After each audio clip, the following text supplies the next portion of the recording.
Vale, vamos a desgranar esto. Tenemos en nuestras manos una carta que algunos estudiosos consideran la más profunda del apóstol Pablo, la Epístola a los Colosenses. Sí, y con el análisis de Hernández Díaz López como guía. Y tengo que admitir que cuando pienso en las grandes cartas de Pablo, me imagino centros como Roma, Corinto, Éfeso, Ciudades enormes, claro. vitales. Exacto. Pero Colosas, la fuente la describe como una ciudad en ruinas, eclipsada por sus vecinas. Casi parece un lugar olvidado del imperio. Lo era. Entonces, ¿por qué dedicar una obra teológica tan densa, tan cósmica, a una comunidad en un sitio así? ¿Qué estaba pasando en Colosas para merecer una respuesta tan contundente? Esa es exactamente la pregunta clave. Y la respuesta, nos dice algo fundamental sobre el cristianismo primitivo. A ver, La carta es, en esencia, un tratado cristológico de altísimo nivel. Su misión es reafirmar la supremacía absoluta de Cristo frente a una extraña mezcla de ideas que estaba generando, bueno, una confusión tremenda. entiendo. Lo fascinante aquí no es solo el contenido, sino el destinatario. Que un texto tan crucial fuera dirigido a una comunidad pequeña y a ojos del mundo insignificante, demuestra que para el autor la verdad teológica no dependía del estatus. Ni de la importancia geopolítica de la audiencia. Para nada. El mensaje era lo primordial. Hablemos de esa insignificancia, porque es una historia en sí misma. Hay una paradoja tremenda. Sí, la hay. Historiadores como Heródoto, nada menos, describieron Colosas como una ciudad grande y próspera allá por el siglo V a.C. ¿Correcto? Estaba en un lugar estratégico, el fértil valle del río Lico, a unos 160 kilómetros de Éfeso. Tenía una industria textil famosa, producían una lana negra de altísima calidad. ¿Cómo se pasa de ser una ciudad destacada a un lugar casi olvidado en pocos siglos? Pues fue una tormenta perfecta de geología y economía. Primero, la tierra bajo sus pies era su enemiga. ¿Cómo? Toda la región del Valle del Lico es volcánica y por tanto extremadamente propensa a los terremotos. El geógrafo Estrabón, que era contemporáneo, la describió con una palabra griega muy gráfica, euseustos. ¿Y eso qué significa? Se podría traducir como muy buena para los terremotos o fácil de sacudir. Vaya eslogan turístico. Venga a Colosas, sentirá la tierra moverse. Exacto. Y alrededor del año 60 después de Cristo, la profecía de Estrabón se cumplió de la forma más devastadora. El gran terremoto, un seísmo masivo que arrasó la ciudad. Y aquí viene la clave de su declive. Sus vecinas también sufrieron, pero tuvieron destinos muy diferentes. La Odisea, por ejemplo, también fue destruida. Pero la Odisea era un centro bancario y médico riquísimo. Riquísimo. Tanto que, como nos cuenta el historiador Tácito, rechazó la ayuda imperial de Roma y se reconstruyó a sí misma con sus propios fondos. Eso es tener poderío. Mientras tanto, Colosas... Colosas no pudo levantarse. No tenía los recursos. Y para rematar, la competencia económica la ahogó. Claro, sus vecinas... La Odisea era el centro financiero, y la otra vecina, Hierápolis, se había convertido en un popular destino de salud, una especie de balneario de la antigüedad por sus famosas aguas termales. Entre un centro bancario y un spa de lujo, la vieja ciudad textil de Colosas se quedó sin sitio. Como resume la fuente, pasó de la gloria al olvido, de la riqueza a la pobreza. Y es en este escenario de decadencia material donde surge la crisis espiritual que aborda la carta. Vale, entiendo el contexto.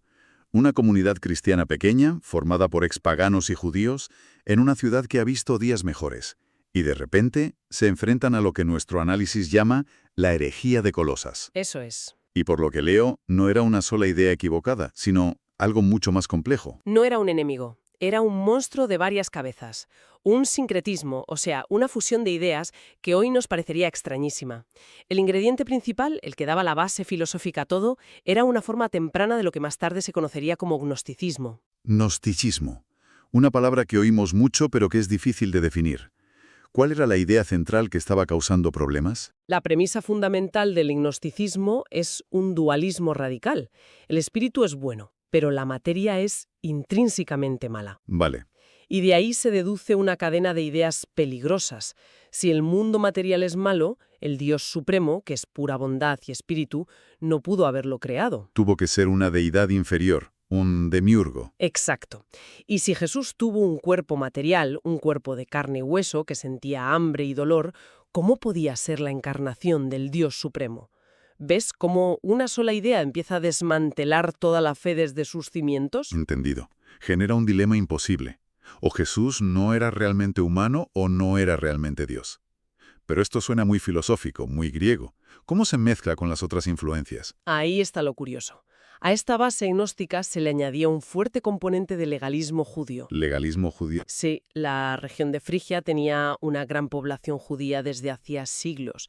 Pero según el análisis de López, no era un judaísmo ortodoxo, sino uno muy abierto a la especulación helenista, lo que facilitaba estas fusiones. O sea que tenías la filosofía gnóstica mezclada Con prácticas como la observancia de dietas, festivales y el culto a los ángeles, que era una corriente mística dentro de cierto judaísmo de la época. O sea que esta herejía era como un menú de elige tu propia aventura espiritual. Totalmente. ¿Quieres algo de misticismo judío? Lo tenemos. ¿Prefieres un poco de filosofía griega? También. ¿Rituales paganos? Por supuesto. Porque ese era el tercer ingrediente, ¿no? Correcto. El paganismo local. No podemos olvidar que Frigia era el corazón del culto a Cibele, la gran diosa madre de Asia. Un culto muy antiguo. Muy antiguo, muy arraigado, que incluía ritos de fertilidad, estados de éxtasis y, muy importante para entender la carta, prácticas ascéticas muy rigurosas. Ascéticas. La idea de que maltratar el cuerpo, de negarle todo placer, era una forma de alcanzar una espiritualidad superior. Cuando Pablo habla en la carta de una vana aflicción del cuerpo, está apuntando directamente a esta mentalidad. Entonces, el resultado final de este cóctel, ¿cuál era? ¿Qué le estaban diciendo a la gente de Colosas? Le estaban diciendo que Cristo no era suficiente, ¿Ah? que para llegar al Dios supremo, puro e inaccesible, se necesitaba una escalera, una cadena de intermediarios, ángeles, eones, emanaciones divinas, porque un Dios tan puro no podía tener contacto directo con este mundo material sucio. Y en ese esquema Jesús. Quedaba reducido a ser un simple eslabón más en la cadena. Importante, sí, pero no el único, no el supremo, no el mediador definitivo. Era, en esencia, un intento de empequeñecer a Cristo. Y Pablo, que está en la cárcel, probablemente en Roma, se entera de todo esto por un colaborador llamado Epafras, que era de Colosas. Y su respuesta es esta carta. Exacto. No ataca cada punto de la herejía por separado, sino que va directo al corazón del asunto. ¿Cuál es su estrategia? Su estrategia es una ofensiva total centrada en una sola cosa: la absoluta preeminencia y suficiencia de Cristo. No se enreda en debates filosóficos menores. Va al grano. Construye un argumento teológico tan robusto que, si lo aceptas, todo el edificio de la herejía se derrumba por sí solo. Es una demolición controlada. Vale, vamos a verla. ¿Cuál es el primer pilar que ataca? El de la relación de Cristo con la deidad. Los herejes decían que Dios era distante, desconocido, inaccesible. Sí. Pablo responde con una de las afirmaciones más potentes de todo el Nuevo Testamento. Cristo es la imagen del Dios invisible. La palabra griega para imagen, eikon, no significa una copia o un reflejo, significa la manifestación exacta, la encarnación perfecta. No es una metáfora. No. Y para que no quede duda, añade que en Cristo habita corporalmente toda la plenitud, la palabra griega es pleroma, de la deidad. Pleroma. Pleroma era un término técnico que los gnósticos usaban para referirse a la totalidad de los poderes divinos. Pablo coge su propio término y se lo lanza de vuelta, diciendo: todo eso que buscáis en vuestros eones y ángeles está en su totalidad y corporalmente en una sola persona, Jesús. Eso es un golpe directo. Destruye la idea de un Dios lejano y una salvación por partes. Y luego va a por la creación. A por ella. Si los gnósticos decían que un Dios bueno no pudo crear un mundo malo y que lo hicieron los eones o ángeles, Pablo lo refuta de la manera más tajante posible. Afirma que en él, por medio de él y para él, fueron creadas todas las cosas. todas, no algunas. No, todas. Tanto las visibles, nuestro mundo material, como las invisibles. Y aquí viene el golpe de gracia, porque se vuelve increíblemente específico. ¿A qué te refieres? Menciona explícitamente tronos, dominios, principados y potestades. Esos no son términos al azar. Son precisamente las categorías de seres angelicales y espirituales que los herejes veneraban como intermediarios. Les está hablando en su propio idioma. Exacto. Les está diciendo, esos seres que adoráis como si fueran una escalera a Dios, no son la escalera, son parte de la casa, y el arquitecto y dueño de la casa es Cristo. Vale, eso desmonta la jerarquía cósmica de los herejes. Cristo es el creador, no lo creado. Un punto demoledor. Pero ¿qué pasa con el individuo? Claro, la parte práctica. Si antes los colosenses pensaban que necesitaban rituales, conocimiento secreto y ascetismo para salvarse, ¿qué les ofrece Pablo a cambio de todo ese esfuerzo que les quita? Les ofrece la gracia. Ese es el tercer pilar, la redención. La herejía proponía un camino de méritos humanos, de conocimiento esotérico. Un camino agotador. Agotador. Pablo lo anula por completo. La salvación, dice, no se logra por nada de eso. Se logra únicamente por la obra de Cristo, quien nos libertó del imperio de las tinieblas, ¿Y nos reconcilió con Dios? mediante la sangre de su cruz. Y al ser la cabeza del cuerpo, que es la Iglesia, Cristo es la única fuente de vida, autoridad y conexión con Dios. No se necesitan otros intermediarios. Punto final. La escalera que buscaban no era una cadena de ángeles, era una cruz. Es una teología altísima, casi abrumadora. Cristo como imagen de Dios, creador de todo, redentor de la humanidad. ¿Cómo se aterriza todo esto? Buena pregunta. ¿Qué significa para un comerciante de lana en la decadente Colosas, en su día a día? Porque la carta no se queda en las nubes. En absoluto.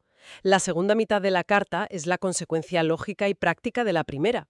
Es como si Pablo dijera, vale, si todo lo que he dicho sobre Cristo es verdad, si Él es realmente supremo y suficiente, entonces vuestra vida tiene que ser radicalmente diferente. La teología no es un ejercicio intelectual. Es el fundamento de la ética. Y usa una metáfora muy potente, la de cambiarse de ropa.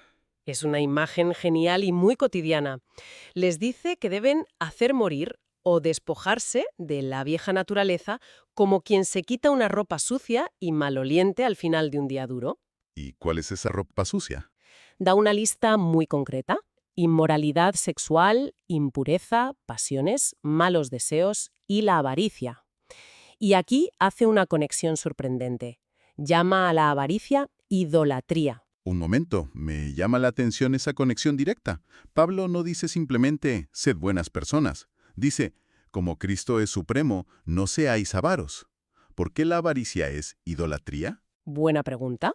¿Qué tiene que ver con la supremacía de Cristo? Porque la idolatría, en su esencia, es poner algo o alguien en el lugar que solo le corresponde a Dios.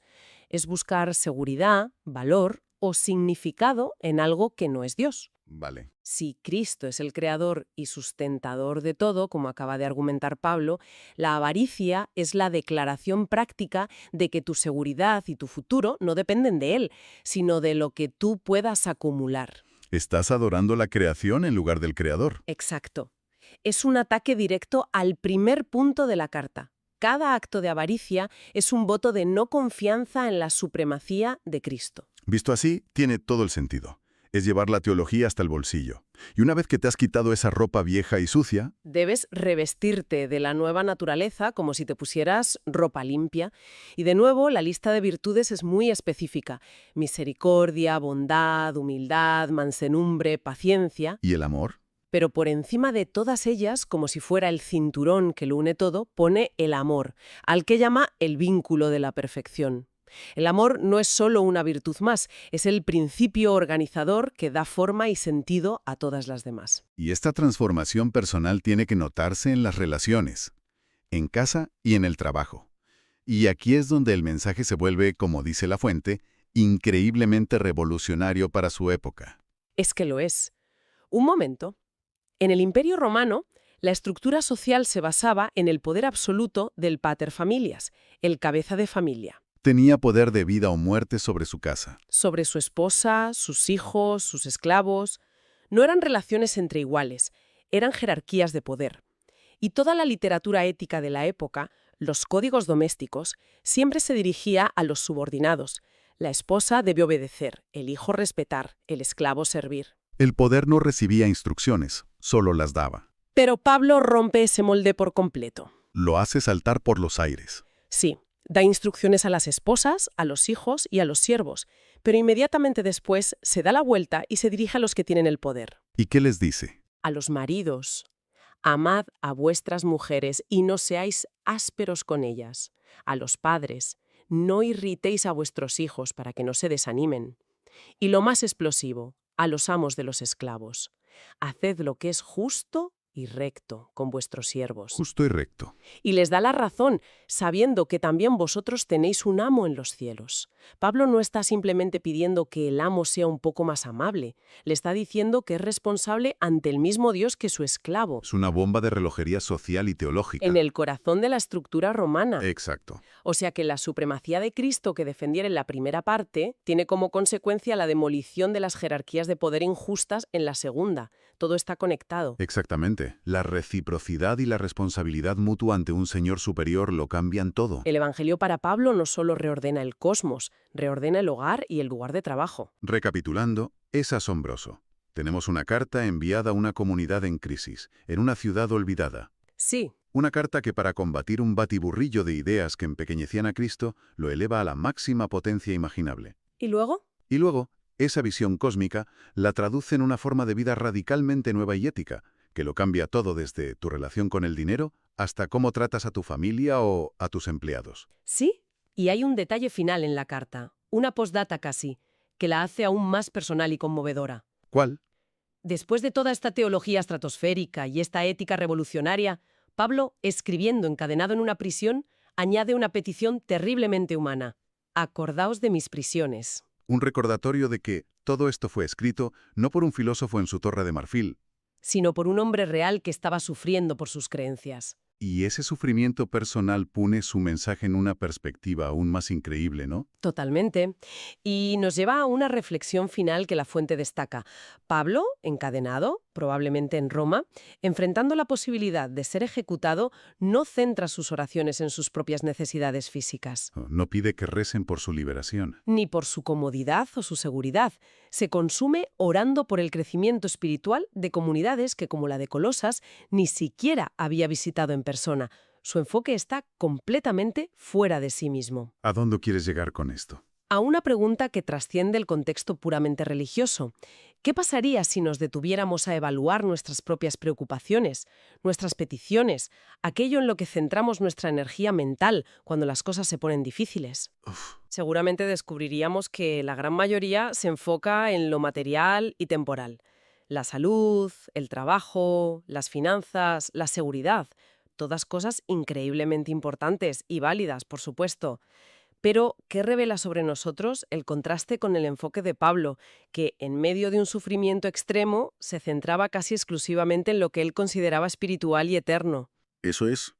Y su argumento es que si realmente crees eso, cambia no solo lo que piensas sobre el universo, sino también aquello por lo que te desvelas por la noche, incluso cuando estás encadenado en una celda.